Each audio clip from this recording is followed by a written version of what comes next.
Hello నమస్తే. నేను journalist Srinivas. ఈరోజు తెలుగు ప్రజలందరికీ ఈహా టీవీ పక్షాన సంక్రాంతి శుభాకాంక్షలు పేరు పేరున మీకు, మీ కుటుంబ సభ్యులకు ఈహా టీవీ పక్షాన, ఈహా తెలంగాణ పక్షాన. ముందుగా విశ్లేషణలో ఈనాడు పేపర్‌లో వచ్చిన వార్తలను చూద్దాం. బాలలకు బంగారు భవిష్యత్తట అందుకోసం రాష్ట్రంలో ఎర్లీ చైల్డ్‌హుడ్ అభివృద్ధి కార్యక్రమం ముఖ్యమంత్రి చంద్రబాబు వెల్లడి. నారావారిపల్లిలో భోగి పండుగ సందడి చేసిండన్న కుటుంబ సమేతంగా పాల్గొన్న సీఎం. మహిళలకు ఈ ఆటో, రిక్షాల పంపిణీ, పలు అభివృద్ధి పనులకు శంకుస్థాపన.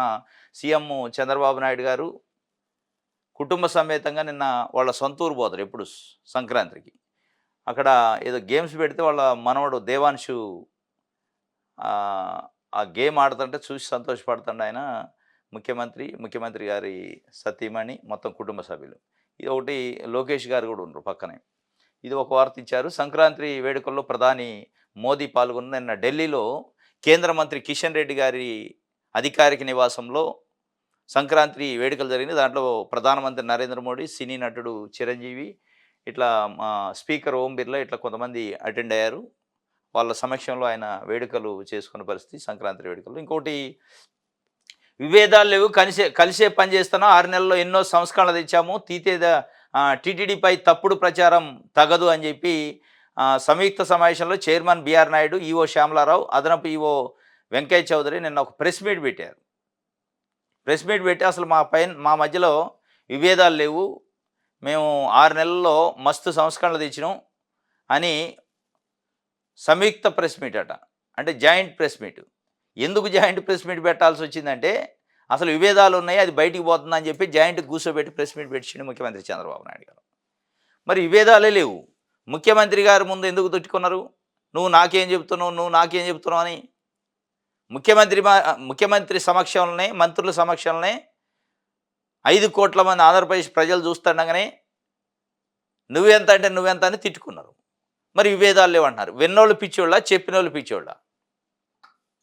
విభేదాలు లేనప్పుడు ఆ తారాస్థాయికి ఎందుకు చేరినాయి? ఆ విభేదాల వలన ఇలా మీ అసమర్థత, మీ మధ్య సమన్వయ లోపం వలన ఇలా 6 మంది మృతి చెందారు అనేది స్పష్టంగా అర్థమవుతుంది. ఈ ముగ్గురు కూర్చొని ప్రెస్ మీట్ పెట్టి మేము ఎన్నో సంస్కరణలు తెచ్చినాం అని చెప్తుంది. 6 నెలల్లో ఎన్నో సంస్కరణలు తెచ్చారట. 6 నెలల్లో మీరు ఎన్నో సంస్కరణలు తెస్తే 6 మంది ఎందుకు చనిపోయారు? అయ్యేనా మీరు తెచ్చిన సంస్కరణలు? మీరు తెచ్చిన సంస్కరణల ఫలితమేనా అది? 6 నెలల్లో మీరు తెచ్చిన సంస్కరణల ఫలితం 6 మంది ప్రాణాలను బలిగొన్నారు. మళ్ళీ మీరే వచ్చి ప్రెస్ మీట్లు పెడతారు. సంయుక్త ప్రెస్ మీట్లు. దేనికి సంయుక్తం? అంటే విడిపోయి ఉంటే, మనస్పర్ధలతో ఉంటే, సమన్వయం లేకపోతే, ఒకళ్ళ మీద ఒకళ్ళు గుగ్గిలం అవుతుంటే అప్పుడు సంయుక్తంగా కూర్చోవాల్సిన పరిస్థితి వస్తుంది. ఇప్పుడు ప్రెస్ మీట్లు ఎప్పుడైనా టీటీడీ ఇప్పుడు ఎట్లా పెట్టింది? చైర్మన్ ఉంటాడు, ఈఓ ఉంటాడు, ఏఈఓ ఉంటాడు, ఇంకా అధికారులు ఉంటారు. అది కొత్తగా ఏం కాదు. ఇవాళ ఎందుకు వచ్చింది సంయుక్తంగా పెట్టాల్సిన పరిస్థితి అంటే ఇంతవరకు వాళ్ళు సంయుక్తంగా పెట్టలే. వాళ్ళ డొల్లతనం, వాళ్ళ యొక్క లోపం బయటపడుతుంది కాబట్టి ఇప్పుడు ప్రభుత్వం అలర్ట్ అయ్యి వాళ్ళతోని పెట్టించింది. ఏం చెప్పారు పవన్ కళ్యాణ్ డిప్యూటీ సీఎం గారు? ముమ్మాటికి వీళ్ళ ముగ్గురు తప్పిదం వల్లనే 6 మంది ప్రాణాలు పోయినాయి, ఎందుకు క్షమాపణ చెప్పరు భక్తులకి, ఈ రాష్ట్రానికి ఎందుకు క్షమాపణ చెప్పరు అని అడిగారు. చంద్రబాబు నాయుడు గారు ఏం చేసిండు? క్షమాపణ చెప్పడం పక్కన పెట్టి సంయుక్త మీటింగ్ పెట్టిండు వీళ్ళ ముగ్గురుతోని, ప్రెస్ మీటు. ఇది కాదు కావాల్సింది. అటు ముఖ్యమంత్రి చంద్రబాబు నాయుడు గారైనా, పవన్ కళ్యాణ్ గారి నుంచి ప్రజలు ఇలా హిందూ భక్తులు, హిందూ మనోభావాలు కోరుకునేది ఏంటంటే వీళ్ళ ముగ్గురిని కట్టగట్టి తొలగించి ముగ్గురిని జైలుకు పంపాలి అనేది. ఇలా హిందూ మత విశ్వాసం, ఎవరైతే మతాన్ని విశ్వసిస్తారో ఆ అఖిలాండ కోటి వెంకటేశ్వర స్వామిని ఎవరైతే ఆరాధ్య దైవంగా భావిస్తారో వాళ్ళందరూ కోరుకునేది అదే. కానీ మీరేం చేస్తున్నారు? సంయుక్త ప్రెస్ మీట్ పెట్టి వాళ్ళు చేసిన ఘనకార్యాలు చెప్పిస్తున్నారు. ఏం ఘనకార్యాలు చేశారంటే 6 మంది ప్రాణాలను బలిగొంటే నేను 6 నెలలు సంస్కరణలు చేసి అద్భుతాలు చేసిన. ఏంది మీరు చేసిన అద్భుతాలు? మరి అద్భుతాలు చేస్తే తొక్కిసలాటలో ప్రజలు ఎట్ట చనిపోయారు? కని విని ఎరగని రీతిలో, ఎప్పుడు జరగని చరిత్రలో ఎప్పుడు ఎక్కడ లేని విధంగా టీటీడీ అసమర్థత వల్ల ఇలా 6 మంది ప్రాణాలు బలిగొంటే నేను సంస్కరణలు చేసిన. మీ గొప్పతనాల గురించి చెప్పుకోవడానికి కాదు ప్రెస్ మీట్ పెట్టాల్సింది. మీరు చేసిన తప్పిదం గురించి చెప్పి క్షమాపణ అడగండి ప్రజల్ని. మేము వాలంటరీగా తప్పుకున్న స్వచ్ఛందంగా ఇది మేము నిర్వహించలేకపోయినా మా సమర్థత అని చెప్పండి. ఎట్లా ప్రభుత్వం పట్టించుకోవట్లే. ప్రభుత్వం మీ పదవులకి పోయిన ప్రాణాలకి లెక్కగడితే మీ పదవులే విలువ కలయని నిర్ధారణకు వచ్చింది. చంద్రబాబు నాయుడు గారు మీ ముగ్గురు పదవుల కంటే ప్రాణాలు చాలా తక్కువ అని ఆయన విలువ కట్టిండి. ఇలా కట్టబట్టే 6 మంది ప్రాణాల కంటే మీ పదవులే ముఖ్యం, మీరే ముఖ్యమని విలువ కట్టబట్టే ఇలా మిమ్మల్ని ఒక మాటల్లా తొలగించలే. నిజంగానే 6 మంది ప్రాణాలే ముఖ్యం, పోయిన ప్రాణాలు మనం తీసుకురాలేము, దానికంటే విలువైంది ఈ భూమి మీద లేదు అనుకుంటే వీళ్ళు ఉండరు. ఇవాళ వీళ్ళ పదవులు ఉండవు. పదవులకి ప్రాణాలకు కంపారిజన్ చేసుకుని ఆయన పోలిక చేసుకుంటే పదవులే పెద్ద అనుకోండి చంద్రబాబు నాయుడు గారు. అందుకే తొలగించలే. వాళ్ళు వచ్చి మేమేమి విభేదాలు లేవు, కలిసి పనిచేయలేదు అంటుండు. హిందువుల మనోభావాలు దెబ్బతీయకండి అని బిఆర్ నాయుడు గారు ఎవరు దెబ్బతీసేది? హిందువుల మనోభావాలు ఎవరైనా దెబ్బతీతరా? తీసింది మీరు. ఒక నమ్మకం, విశ్వాసం తిరుమల తిరుపతి దేవస్థానం పైన, అక్కడ ప్రాణాలు పోవడానికి కారణమయ్యారు మీరు. మళ్ళీ ఇంకో ఎవడో బయటోడు వచ్చి తీసినట్టు హిందువుల మనోభావాలు దెబ్బతీయకండి అంటాడు. దెబ్బతీస్తున్నది మీరు. ఇవాళ అదే అక్కడ మీరు బిఆర్ నాయుడు చైర్మన్ కాకుండా, చంద్రబాబు నాయుడు గారు ముఖ్యమంత్రి కాకుండా, వైఎస్ జగన్మోహన్ రెడ్డి XYZ ఇంకెవరన్నా ముఖ్యమంత్రి ఉంటే ఇదే బిఆర్ నాయుడు గారికి సంబంధించిన TV5 ఛానల్లో దంచపోయారా? అప్పుడుండవు హిందువుల మనోభావాలు. అంటే జరిగినట్టు చెబితే హిందూ మనోభావాలను దెబ్బతీసినట. మీరు కొట్టుకున్నది కరెక్ట్ కాదా? మీ అసమర్థత కరెక్ట్ కాదా?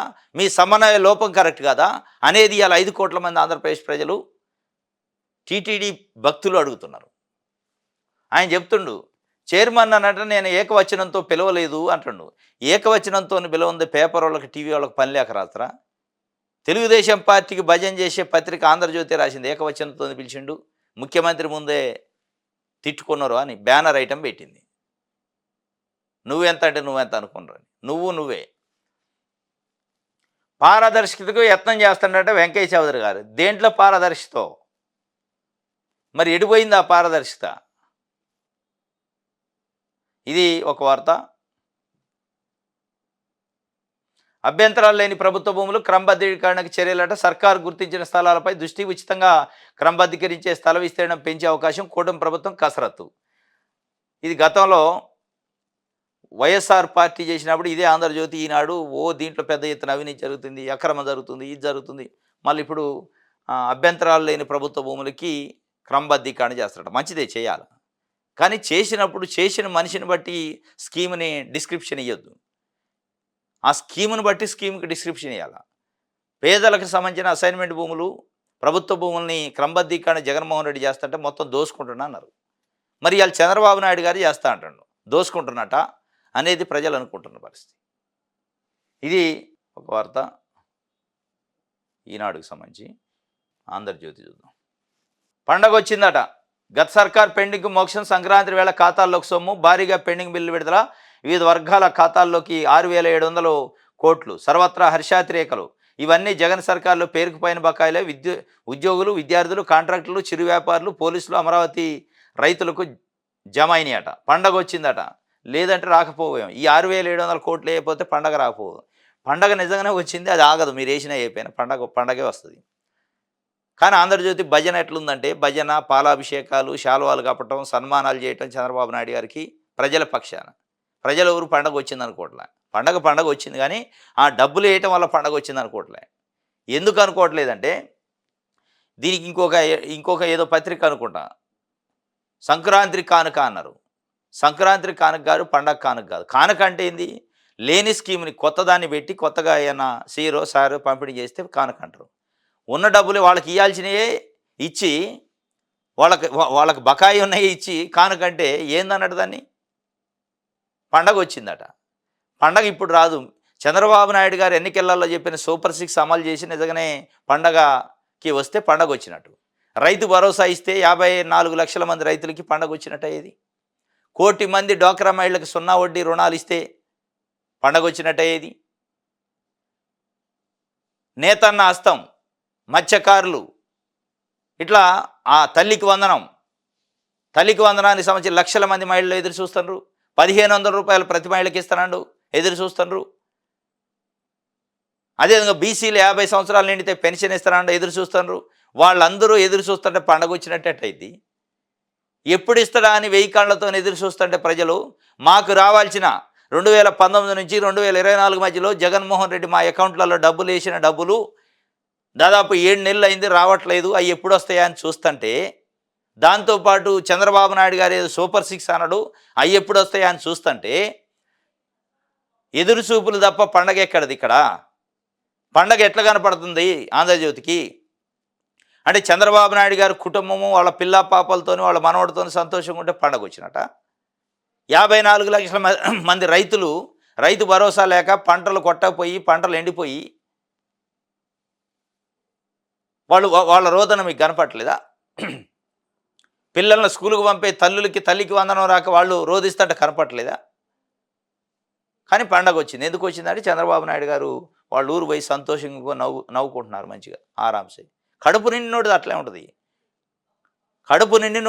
ఉంటుంది. కడుపు మాడేవాడి గురించి రాయాలి మన వార్తలు. కడుపు మాడేవాడి గురించి, అవసరం ఉన్నోడి గురించి వార్తలు రాయాలి. కడుపు నిండినోళ్ళ ఫోటోలు వేసి కడుపు నిండినోడి కోసం వార్తలు వేసి పండగ వచ్చింది చేసుకోండి అంటే ఏం చేసుకోవాలి, ఎట్లా చేసుకోవాలి? భారీగా పెండింగ్ బిల్లు అట, వివిధ వర్గాల ఖాతాల్లో సర్వత్రా హర్షాతిరేకలట. మరి ఆ హర్షాతిరేకలు మరి వాళ్ళకే కనపడుతున్నాయి, ఎవడికి కనపడలే. కూటమి ప్రభుత్వంలో రైతులంతా హ్యాపీగా ఉన్నారట. మంత్రి పారసార గారు చెప్తుండు, రైతులంతా హ్యాపీగా ఉన్నారట. ఎందుకు? 54 లక్షల మంది రైతులకు రైతు భరోసా ఎగ్గొట్టినందుకు హ్యాపీగా ఉంటారా? ఇస్తే హ్యాపీగా ఉంటారు, ఎగ్గొడితే హ్యాపీగా ఉంటారు. ఎవడన్నా చెప్పేదానికన్నా అర్థం ఉండాలా. ఇది ఆంధ్రజ్యోతికి సంబంధించి. సాక్షి చూద్దాం. అన్నదాత ఎంట కానరాని సంక్రాంతి, పెట్టుబడి సాయం కోసం 54 లక్షల మంది రైతుల ఎదురుచూపు. 2 సీజన్లో ఒక్క విడత కూడా అందని సాయం. 20,000 చొప్పున 10,000 కోట్లు ఇస్తానన్న కూటమి సర్కార్. ఇంత మోసమా? అన్నదాతల పెళ్లి బిక్తున్న ఆగ్రహం. ఆర్బీకేలు నిర్వీర్యం, విత్తనాలు ఎరువులు లేవు. కనీస మద్దతు ధర లేక రైతుల దిగాలు. సాయం లేదు, బీమా పరిహారము లేదు. రైతులపైనే పంటల బీమా ప్రీమియం భారం. దీంతో బీమాకు 36 లక్షల మంది రైతులు దూరం. అన్నదాత ఇంట కానరాని సంక్రాంతి అని సాక్షి పేపర్ రాసింది. కానీ ఈనాడు, ఆంధ్రజ్యోతి కొన్ని భజన పత్రికలు ఏమి రాసినాయంటే పండగ వచ్చింది సంతోషంగా ఉన్నారు, ఇప్పుడే ఇంతకుముందు పండగే చేసుకోలేదు జనాలని రాశారు. 54 లక్షల మంది రైతులకు మనం ఇందాక మాట్లాడుకున్నట్టు రైతు భరోసా ఇయ్యలేదు. అదే ఆర్బీకేలు నిర్వీర్యం చేసిండు. పంటల బీమా లేదు. 20,000 చొప్పున ఇస్తారేమని ఎదురు చూశారు. అన్నదాత ఇంట కానరాని పండగ అంటే ఎట్లా కనపడుద్ది? కనపడదు. ఎందుకంటే ఇస్తానని ఇయ్యలేదు కదా. పంటల బీమా లేదు, రోడ్డున పడ్డ అన్నదాత, అన్ని విధాలుగా దగాబడ్డ రైతన్న. 17న విజయవాడలో ధర్నాకు పిలిపించారట రైతు సంఘాలు. ఇది ఒక వార్త. అయితే తెలుగు ప్రజలకు జగన్ సంక్రాంతి శుభాకాంక్షలు. సంక్రాంతి పర్వదిన సందర్భంగా ప్రపంచవ్యాప్తంగా ఉన్న తెలుగు వారందరికీ వైఎస్ఆర్సీపీ అధ్యక్షుడు మాజీ సీఎం వైఎస్ జగన్మోహన్ రెడ్డి శుభాకాంక్షలు తెలియజేశారు. మన సంస్కృతి, సాంప్రదాయాలు, ఆచార వ్యవహారాలు, సొంత గ్రామాల మీద మమకారానికి మనమంతా ఇచ్చే గౌరవానికి సంక్రాంతి పండుగ ప్రతీక అని పేర్కొన్నారు. భోగి మంటలు, రంగవల్లులు, హరిదాసుల కీర్తనలు, గంగిరెద్దుల ఆటలు, గాలిపటాల సందళ్ళు, పైరు పచ్చల కలకళలు గ్రామాల్లో సంక్రాంతి శోభ తీసుకొచ్చాయనని, పండుగను ప్రతి కుటుంబం సంతోషంగా జరుపుకోవాలని ఆకాంక్షించారట. ఆయన మాజీ ముఖ్యమంత్రి గారు పండగ శుభాకాంక్షలు చెప్పారు. ఇది ఒక వార్త. ఇది సాక్షికి సంబంధించి. ప్రజాశక్తి చూద్దాం. భోగి మంటల్లో విద్యుత్ బిల్లులట, ప్రజాశక్తిలో ఇచ్చారు. విజయవాడ కృష్ణలంకలో విద్యుత్ బిల్లులు తయారు పెడుతున్న వి శ్రీనివాసరావు సిపిఎం పార్టీ రాష్ట్ర కార్యదర్శి. పెంచిన విద్యుత్ ఛార్జీలు వెంటనే తగ్గించాలని, ట్రూ ఆఫ్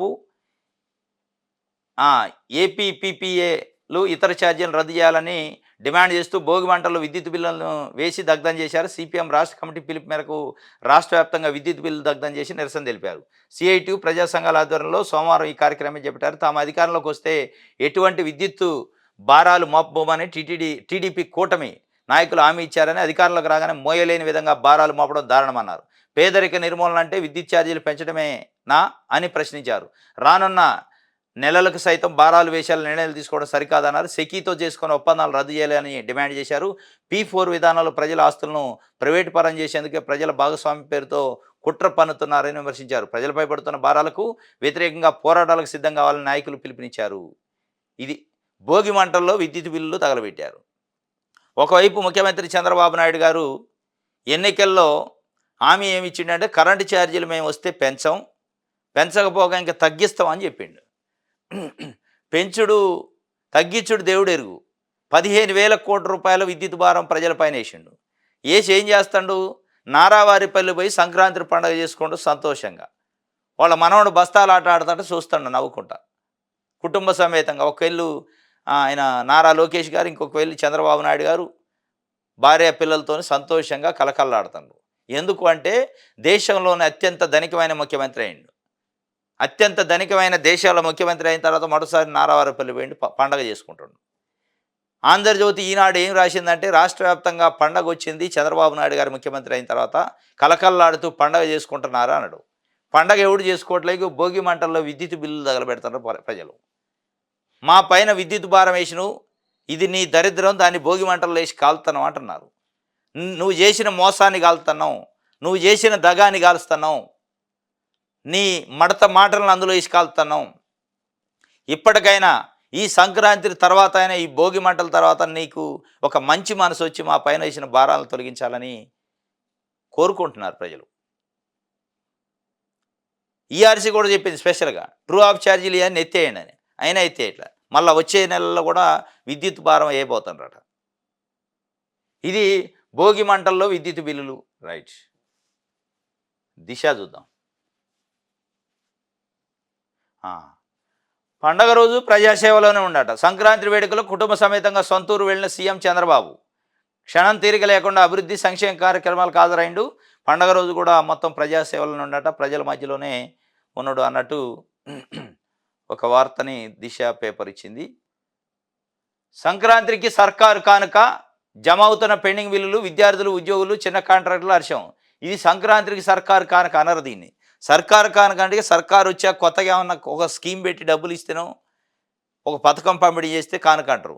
పాత బిల్లులు ఇచ్చి వాళ్ళకి రావాల్సిన బిల్లులు వాళ్ళకి వాళ్ళకి ఇచ్చి నువ్వు సరదా చేసుకో, పండగ చేసుకుంటే దాన్ని సరదా అనరు, పండగ అంటారు.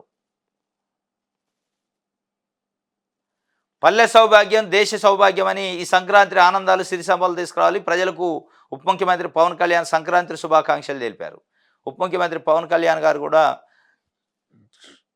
సంక్రాంతి శుభాకాంక్షలు తెలిపారు. వైరల్ ముగ్గట ఇది. నందికొట్కూరులో సందేశాత్మక రంగవల్లిక, జనసేన సోషల్ మీడియాలో హల్చల్. ముగ్గులతో ఆకట్టుకున్న జనసేన వీర మహిళలట. అంటే 7వ పేజీలో చూద్దాం. వైరల్ అయిందట మరి ముగ్గు. ఆ ముగ్గులు ఏముందో చూద్దాం.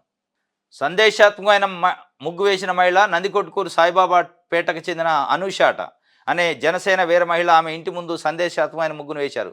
భోగి పండుగను పురస్కరించుకొని జనసేన జెండాతో పాటు సోషల్ మీడియా బొమ్మలతో ముగ్గును వేశారు. యువత సోషల్ మీడియాకు బానిస కాకూడదంటూ డోంట్ అడిక్ట్ అంటూ వాట్సాప్, ఫేస్బుక్, ఇన్స్టాగ్రామ్లో వచ్చే లింకులను ఓపెన్ చేసి సైబర్ నేరగాళ్ల వల్ల పడకుండా జాగ్రత్తగా ఉండాలని ముగ్గుతో సందేశం ఇచ్చారు. సందేశాత్మక ముగ్గు వేయడంతో మహిళలను కాలనీ వాసులు అభినందించారు. ఇది ఒక ఇన్ఫర్మేటిక్ ముగ్గు వేశారట. ఒక సమాజానికి ఒక సమాచారం ఇచ్చేటట్టు జనసేన వీర మహిళట, నందికొట్కూరులో సాయిబాబా పేటకు చెందిన అనూషాట సోషల్ మీడియా మోజులో పడి యువతీ యువకులు ప్రధానంగా ఏదంటే అది లింకులు ఓపెన్ చేసి దాంట్లో బలవుతున్నారు. వాస్తవం కూడా ఫేస్బుక్ కానీ ఇన్స్టాగ్రామ్ కానీ ఇట్లాంటి వాటికి అడిక్ట్ అవ్వద్దు అని చెప్పి సోషల్ మీడియాకి ఆమె ఒక సందేశాత్మకమైన మెసేజ్ అయితే పెట్టారట. వాట్సాప్లలో, ఫేస్బుక్లలో, ఇన్స్టాగ్రామ్లో వచ్చే లింకులను ఓపెన్ చేసి సైబర్ నేరగాళ్ళ వల్ల మోసపోతారు. వాస్తవంగా అది మోసపోవద్దని ఒక సందేశాత్మకమైన ముగ్గు వేసింది. అది వైరల్ అయిందట నిన్న బాగా. ఆంధ్రప్రభ చూద్దాం. ఆంధ్రప్రభలో కూడా అటు భోగి ఇటు బిజీగా ఉన్నాడు ముఖ్యమంత్రి గారు. దానికి సంబంధించి ఒక వార్తని ఇచ్చింది ఆంధ్రప్రభ. ఇంకోటి, ఏపీ సీఎం చంద్రబాబు పేరిట సైబర్ చీటింగ్ జరుగుతున్నాడు, జాగ్రత్తగా ఉండండి ప్రజలంతా. ముఖ్యమంత్రి చంద్రబాబు నాయుడు గారు సంవత్సరం పాటు రీఛార్జ్ ఫ్రీగా ఇస్తాడు ఇట్లాని మెసేజ్లు వస్తున్నాయట వాట్సాప్లలో. ఆ మెసేజ్లను ఓపెన్ చేయమాకండి. ముఖ్యమంత్రి చంద్రబాబు నాయుడు గారు అట్లా ఏం చెప్పడు. అది ప్రభుత్వం సంబంధించి ఏదైనా ఉంటే అట్లాంటిది అనౌన్సే చేస్తారు డైరెక్ట్. అట్లాంటిది ఏం లేదు. కానీ ఆయన పేరుతోనే వస్తున్నాయట. ఉచిత రీఛార్జ్ ఆఫర్ లింకులు, 749 విలువైన 3 నెలల రీఛార్జ్ ఫ్రీ అంటూ మోసాలు. అప్రమత్తంగా ఉండాలంటూ సైబర్ పోలీసులు చెప్పారు. ఖాతాల్లో సొమ్ము ఖాళీ కాకముందే 1030కు ఫిర్యాదు చేయాలని సూచన. 1030 నంబర్ ఉంటుంది సైబర్ నేరాలకు సంబంధించి. కోడ్ భాషలో దోపిడీ చేస్తున్నారట. ముఖ్యమంత్రి పేరుతోనే వస్తున్నాయట. నారా చంద్రబాబు నాయుడు గారు మీకు 3 నెలల రీఛార్జ్ ఉచితంగా ఇచ్చిండు, రీఛార్జ్ చేసుకోండి అని లింక్ పంపిస్తాడు. ఆ లింక్ నువ్వు ఓపెన్ చేసినావు అనుకో, ఖతమే అయిపోతాయి. మీ అకౌంట్లో ఏమైనా డబ్బులు ఉంటే ఖాళీ చేస్తారు. కాబట్టి దయచేసి తెలుగు ప్రజలందరూ, ఎందుకంటే 2 రాష్ట్రాలు తెలుగు ప్రజలకు వస్తున్నాయట. వస్తున్నాయి. ఆ మెసేజ్‌లు ఓపెన్ చేసి బలి కావద్దు. పండగ పూట అంతా ఆగమాగం అయ్యి అడివెడివి కావద్దు. హ్యాపీగా పండగ చేసుకోండి. ఈ లింకులన్నీ ఓపెన్ చేసి ఈ మధ్య కాలంలో నిన్న మొన్న పోలీసులు కూడా ఇస్తున్నారు. సైబర్ నేరగాళ్ళట కొత్త రూపంలో మోసాలకు పాల్పడతారట. ఐఏఎస్‌లు, ఐపీఎస్‌లు ఫేస్‌బుక్‌లను హ్యాక్ చేస్తారట. ఐఏఎస్‌లు, ఐపీఎస్‌లు, ముఖ్యమంత్రులు, మంత్రుల ఫేస్‌బుక్‌లను హ్యాక్ చేసి వాళ్ళ దాంట్లోంచి లింకులు పంపిస్తారట. పంపించి ఇగో ఈ కథలు చేస్తున్నారు. కాబట్టి చంద్రబాబు నాయుడు గారి పేరు మీదనే వచ్చిందంటే మామూలు విషయం కాదు ఇది. కాబట్టి తస్మాత్ జాగ్రత్తగా ఉండండి. పండగ పూట ఆగమాగం కావద్దు. ఇంక నిన్న మొన్న ఇంకా గమ్మత్తేందంటే మన గూగుల్ పేకి, ఫోన్‌పేకి ఇట్లాంటివి ఉంటాయి కదా! దానికి డబ్బులు పంపిస్తారట కొంతమంది. ఓ 1000, 2000 పంపించి అది మనం ఓపెన్ చేయంగానే మన ఖాతాలో ఉన్న పైసలన్నీ పోతాయట. అకౌంట్‌లో ఉన్న పైసలు. జాగ్రత్త ఎవడో పంపించిండని సంతోషంగా దాన్ని ఓపెన్ చేసి ఆగమాగం కాకుండా ఎందుకు పంపిండనేది ఫస్ట్ ఎంక్వైరీ చేసుకోండి. అదొక పెద్ద ప్రమాదం ఉందట. మనకే పంపిస్తారు ఫోన్‌పేకి. ఓ 3000, 4000 పంపిస్తాడు. పంపేయంగానే మనం పండగ పూట పండగ చేసుకోవడానికి ఎవరో పంపారు సంతోషం అని హ్యాపీగా ఫీల్ అయ్యి దాన్ని ఓపెన్ చేసినవో కథమేనట. మొత్తం డబ్బులు ఖాళీ చేస్తారట అకౌంట్‌లల్ల. అదొక దందా నడుస్తుంది. కాబట్టి కొద్దిగా జాగ్రత్తగా ఉండాల. ముందస్తు హెచ్చరికలు పోలీసులైతే చేస్తూనే ఉన్నారు. ఇది ఆంధ్రప్రభకు సంబంధించి. ఇది ఈరోజు న్యూస్ అనాలిసిస్. రేపు తాజా వార్తలతోని తిరిగి కలుసుకుందాం. Thank you.